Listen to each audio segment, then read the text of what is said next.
ninjas, a baboon, and Myrtle Beach. Yeah, I mean, what couldn't go right? If you didn't see the movie Unmasking the Idol 40 years ago, now is your chance. Yeah. Dylan Smith is here with two of the actual stars from this film, Rochelle Eddy Walters and Jonna Kirk Miller. Two friends who had a chance to be in a movie 40 years ago, and now the most unbelievable part, Richie, your son has rights to this movie, has purchased the rights to this movie. On the big screen. And it's going to be on the big screen. When are we going to see this?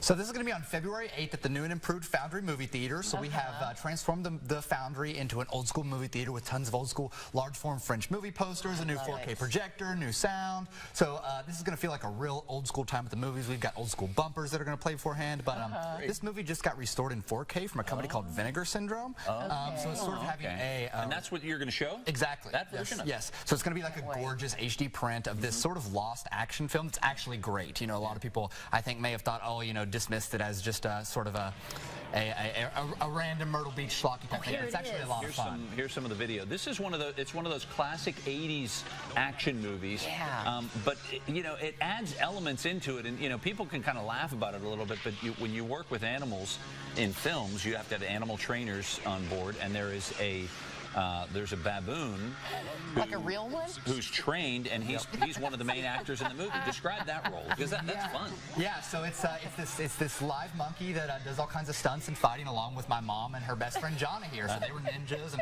they roll around on the beach and run from bullets and explosions and all kinds of stuff. Okay, I have to ask you two gals, how did this all happen? How did you all end up in a film? Right.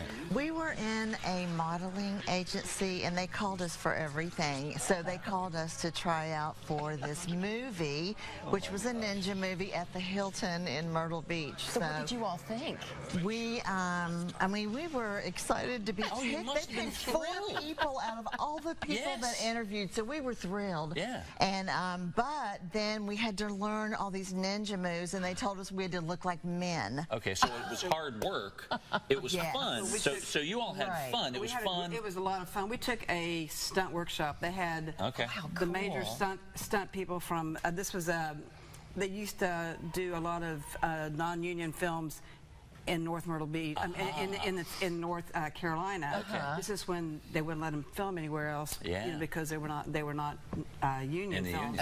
So this is how they started. So most of the outdoor action shots and so forth were in the beaches in Myrtle Beach and that area, and then they shot a lot of the interior in Shelby, North Carolina, which is the big Earl Owensby Studios, which was a full facility recording or movie studio. So we started out as we took a stunt workshop, which was a couple weeks, which was very exciting. And we were in our early 20s, and so we had a great time. Oh, it was a great time. And what was it like to see yourselves on screen? Yeah, that first time you saw it. Did you actually go and then see the movie when it came to the theaters?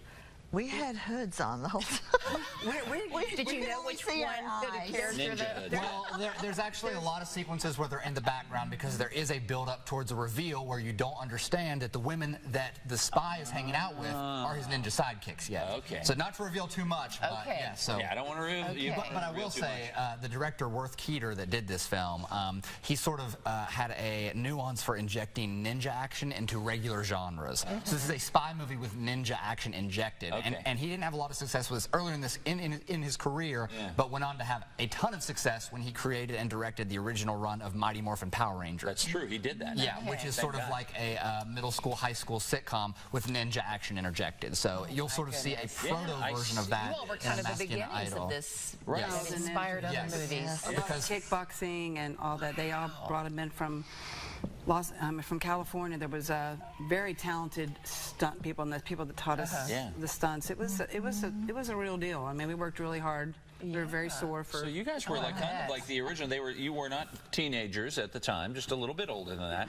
You were not mutants, and you weren't turtles, but you were ninjas. You had it going for it. So you had the early start. How much fun is this for you to be showing this film, and what do you expect the audience to see? Well, so this is the first of 15 sort of lost Appalachian film screenings that we're doing at the Foundry Theater this year. So like I said, we transformed it into this old school movie theater, and we're going to have special guests at all these screenings screening, so you can meet actors, you can meet the director, you can get an exclusive poster that's done by an artist in town, you can get a t-shirt, you can get autographs, and there's photo ops with the actors, so you'll be able to get Mom's autograph and Jana's, and you'll get photos with them, and you're going to see exclusive interviews before the movie and hear what they went through. And Mom has a hilarious story about like running in, you know, from the bullets on the sand, and Jana was, you know, down in the truck, and so then once you see that on screen, you understand so much more of what it took and the passion behind it. And and you guys were in that when we showed that clip. You were a big part of those clips because you were in the truck. You were in the that was so we got to see you. This is going to be terrific. So Saturday, February 8th at the Foundry Theater. That's when this will air.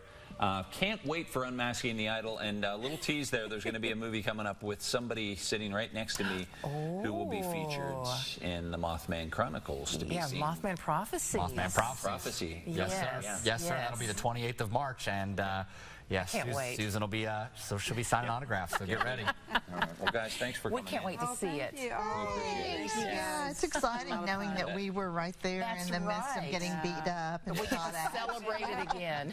Working with Dylan has been great. Oh, thank you guys. Same deal. Thanks again for coming in. Thank you guys. Thank you. Yeah. We'll be right back.